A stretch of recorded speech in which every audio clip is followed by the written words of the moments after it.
بسم الله الرحمن الرحيم. طاسيم.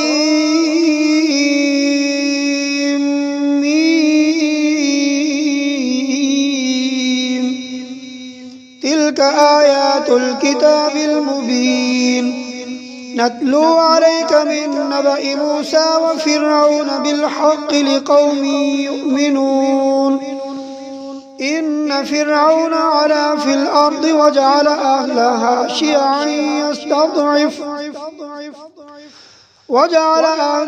شيعا يستضعف طائفة منهم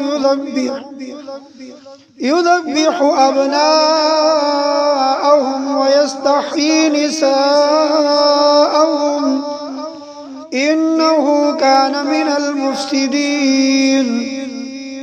ونريد أن نمن على الذين استضعفوا في الأرض ونجعلهم أئمة ونجعلهم الوارثين ونمكن لهم في الأرض ونري فرعون وهامان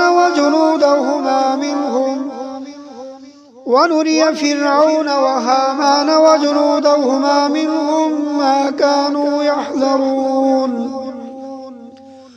وأوحينا إلى أم موسى أن أرضعيه فإذا خفت عليه فألقيه في اليم ولا تخافي ولا تحزني إنا رادوه إليك وجاعلوه من المرسلين. فالتقطه آل فرعون ليكون لهم عدوا وحزنا إن فرعون وهامان وجنودهما كانوا خاطئين. وقالت امرأة فرعون قرة عين لي ولك لا تقتلوه عسى أن ينفعنا أو نتخذه ولدا وهم لا يشعرون. وأصبح فؤاد أم موسى فارغا إن كادت لتبدي به لولا أن ربطنا على قلبها لتكون من المؤمنين. وقالت لأخته قصيه فبصرت به عن جنب وهم لا يشعرون. وحرمنا عليه المراضع من قبل فقالت هل أدلكم على أهل بيت يكفلونه لكم وهم له ناصحون. فرددناه إلى أمه كي تقر عينها ولا تحزن ولتعلم أن وعد الله حق ولكن أكثرهم لا يعلمون. ولما بلغ أشده واستوى آتيناه حكما وعلما وكذلك نجزي المحسنين. ودخل المدينة على حين غفلة من أهلها فوجد فيها رجلين يقتتلان هذا من شيعته وهذا من عدوه فاستغاثه الذي من شيعته على الذي من عدوه فوكزه موسى فقضى عليه قال هذا من عمل الشيطان إنه عدو مضل مبين. قال رب إني ظلمت نفسي فاغفر لي فغفر له إنه هو الغفور الرحيم. قال رب بما أنعمت علي فلن أكون ظهيرا للمجرمين. فأصبح في المدينة خائفا يترقب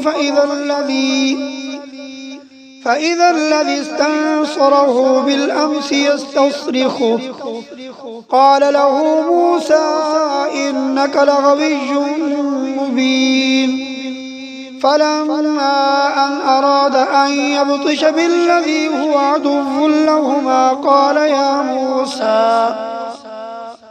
قال يا موسى أتريد أن تقتلني كما قتلت نفسا بالأمس إن تريد إلا أن تكون جبارا في الأرض وما تريد أن تكون من المصلحين وجاء رجل من أقصى المدينة يسعى قال يا موسى إن الملأ يأتمرون بك ليقتلوك فاخرج إني لك من الناصحين فخرج منها خائفا يترقب قال رب نجني من القوم الظالمين ولما توجه تلقاء مدين قال عسى ربي أن يهديني سواء السبيل ولما ورد ماء مدين وجد عليه أمة من الناس يسقون ووجد من دونهم امرأتين تذودان قال ما خطبكما قالتا لا نسقي حتى يصدر الرعاء وأبونا شيخ كبير فسقى لهما ثم تولى إلى الظل فقال رب إني لما أنزلت إلي من خير فقير فجاءته إحداهما تمشي على استحياء قالت إن أبي يدعوك ليجزيك أجر ما سقيت لنا فلما جاءه وقص عليه القصص قال لا تخف نجوت من القوم الظالمين قالت إحداهما يا أبت استأجر إن خير من استأجرت القوي الأمين قال إني أريد أن أنكحك إحدى ابنتي هاتين على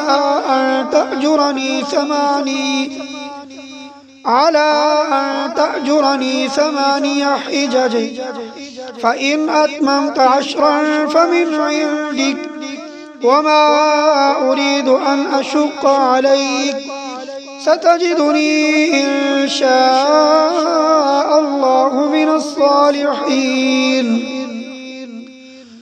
قال ذلك بيني وبينك أيما الأجلين قضيت فلا عدوان علي والله على ما نقول وكيل فلما قضى موسى الأجل وسار بأهله آنس من جانب الطور نارا قال لأهلهم كثوا إني آنست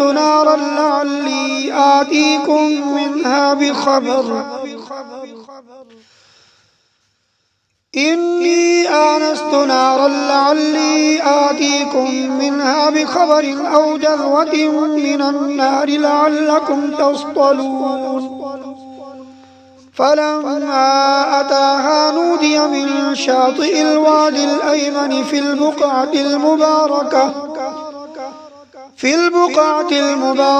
من الشجرة أن يا موسى إني أنا الله رب العالمين وأن ألق عصاك فلما رآها تهتز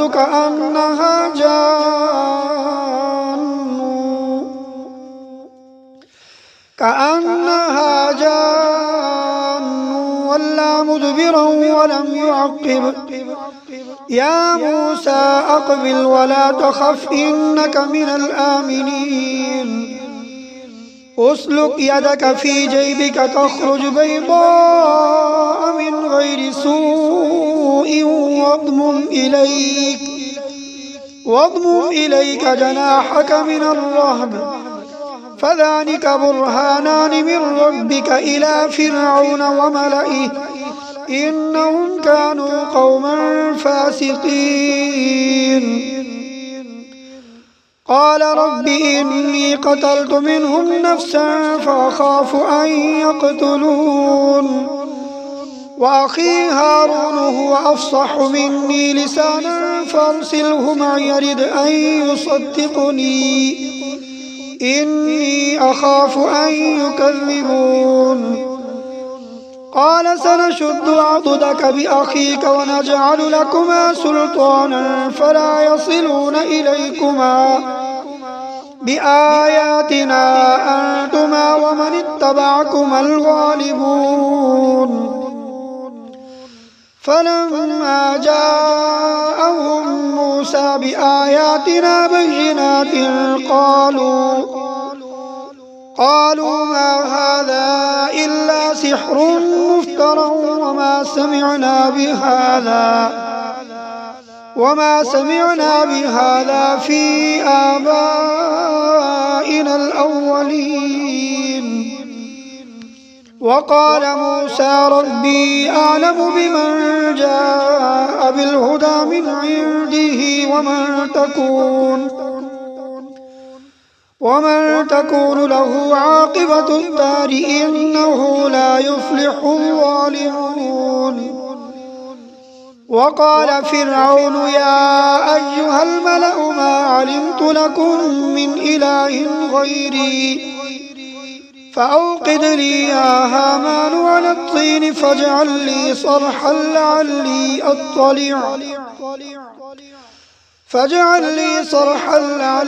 أطلع إلى إله موسى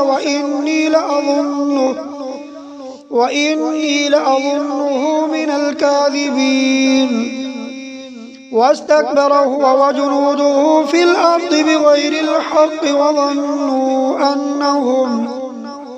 وظنوا أنهم إلينا لا يرجعون. فأخذناه وجنوده فنبذناهم في اليم فانظر كيف كان عاقبة الظالمين. وجعلناهم أئمة يدعون إلى النار ويوم القيامة لا ينصرون. وأتبعناهم في هذه الدنيا لعنة ويوم القيامة هم من المقبوحين. ولقد آتينا موسى الكتاب من بعد ما أهلكنا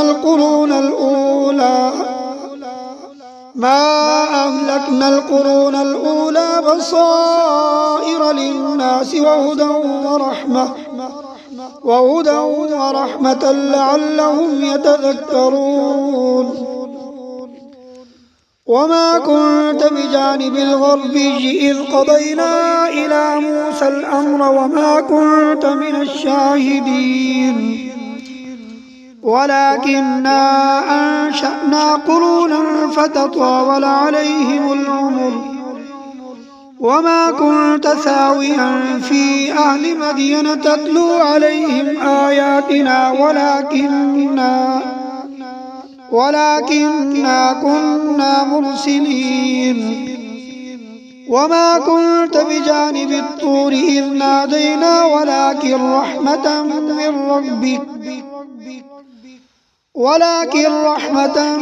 ربك لتنذر قوما ما أتاهم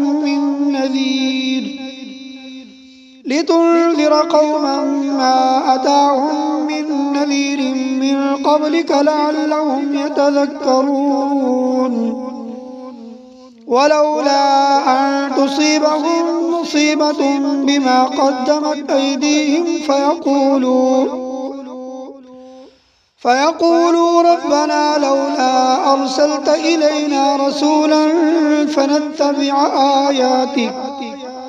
فنتبع آياتك ونكون من المؤمنين. فلما جاءهم الحق من عندنا قالوا لولا أوتي مثل ما أوتي موسى أولم يكفروا بما أوتي موسى من قبل قالوا سحران تظاهرا وقالوا إنا بكل كافرون. قل فأتوا بكتاب من عند الله هو أهدى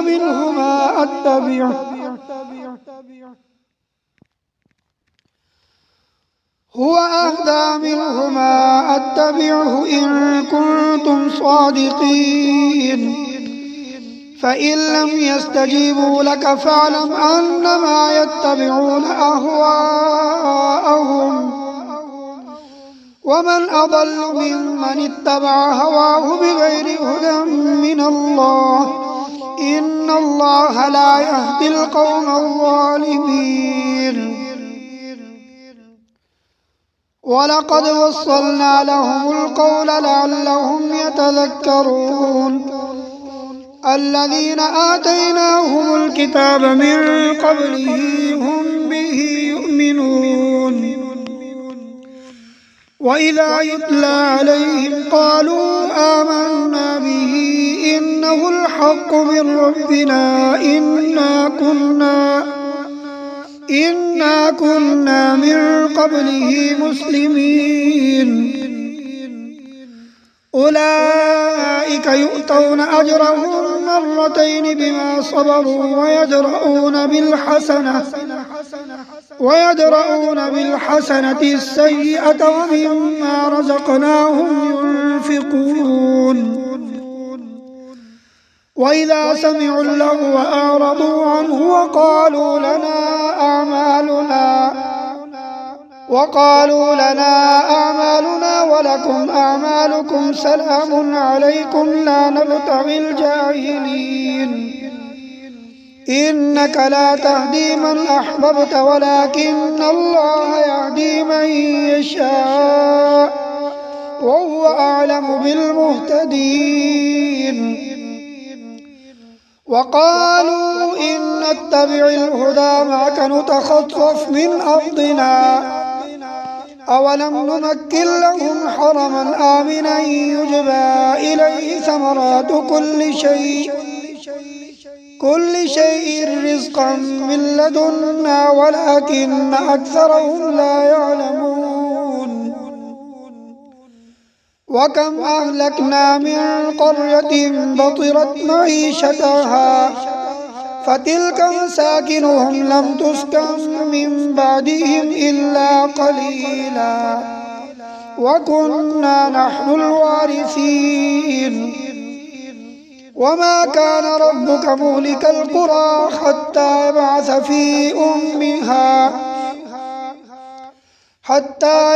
في أمها رسولا يتلو عليهم آياتنا وما كنا مهلك القرى إلا وأهلها ظالمون. وما أوتيتم من شيء فمتاع الحياة الدنيا وزينتها وما عند الله خير وأبقى أفلا تعقلون. أفمن وعدناه وعدا حسنا فهو لاقيه كمن متعناه متاع الحياة الدنيا ثم هو يوم القيامة من المحضرين. ويوم يناديهم فيقول أين شركائي الذين كنتم تزعمون قال الذين حق عليهم القول ربنا هؤلاء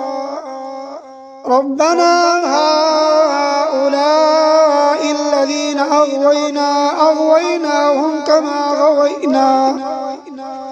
كما غوينا تبرأنا إليك ما كانوا إيانا يعبدون. وقيل ادعوا شركاءكم فدعوهم فلم يستجيبوا لهم ورأوا العذاب لو أنهم كانوا يهتدون ويوم يناديهم فيقول ماذا أجبتم المرسلين فعميت عليهم الأنباء يومئذ فهم لا يتساءلون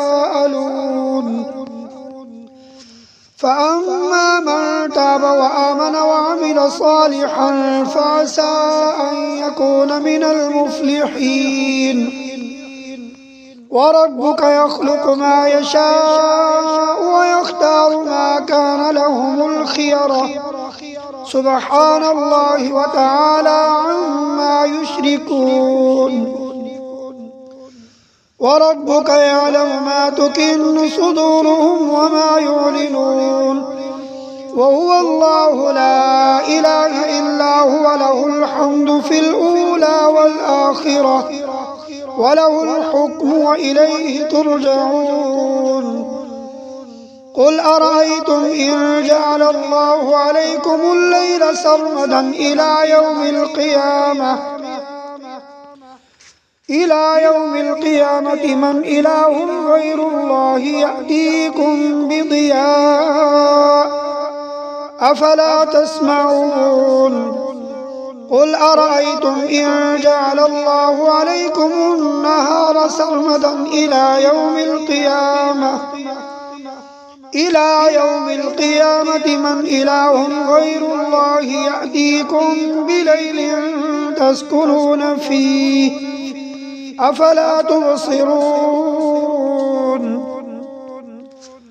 ومن رحمته جعل لكم الليل والنهار لتسكنوا فيه ولتبتغوا من فضله ولعلكم تشكرون ويوم يناديهم فيقول أين شركائي الذين كنتم تزعمون ونزعنا من كل أمة شهيدا فقلنا هاتوا برهانكم فعلموا أن الحق لله وضل عنهم ما كانوا يفترون إن قارون كان من قوم موسى فبغى عليهم وآتيناه من الكنوز ما إن مفاتحه لتنوء بالعصبة أولي القوة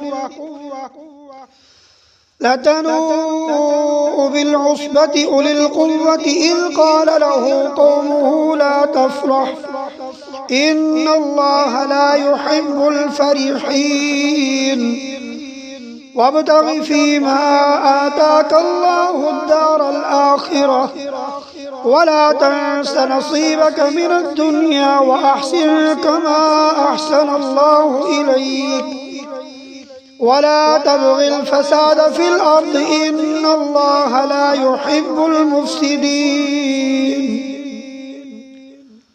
قال إنما أوتيته على علم عندي أولم يعلم أن الله قد أهلك من قبله من القرون من هو أشد منه قوة وأكثر جمعا ولا يسأل عن ذنوبهم المجرمون فخرج على قومه في زينته قال الذين يريدون الحياة الدنيا يا ليت لنا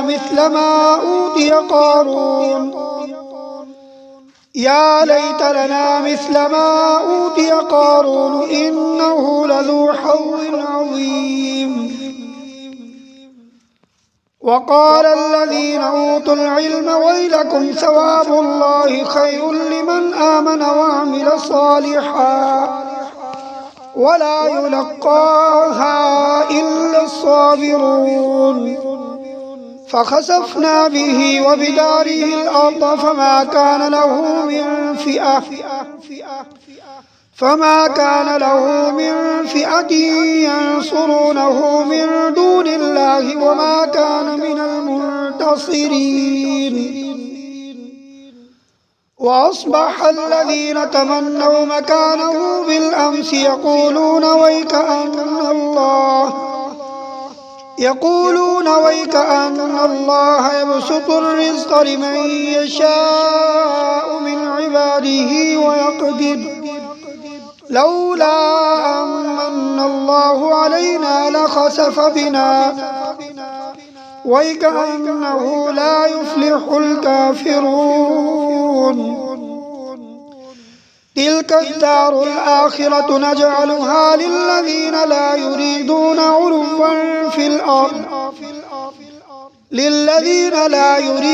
علوا في الأرض ولا فسادا والعاقبة للمتقين. من جاء بالحسنة فله خير منها ومن جاء بالسيئة فلا يجزى الذين عملوا السيئات إلا ما كانوا يعملون. إن الذي فرض عليك القرآن لرادك إلى معاد قل ربي أعلم من جاء بالهدى ومن هو في ضلال مبين. وما كنت ترجو أن يلقى إليك الكتاب إلا رحمة من ربك فلا تكونن ظهيرا للكافرين. ولا يصدنك عن آيات الله بعد إذ أنزلت إليك وادع إلى ربك ولا تكونن من المشركين. ولا تدع مع الله إلها آخر لا إله إلا هو كل شيء هالك إلا وجهه له الحكم وإليه ترجعون. صدق الله العظيم.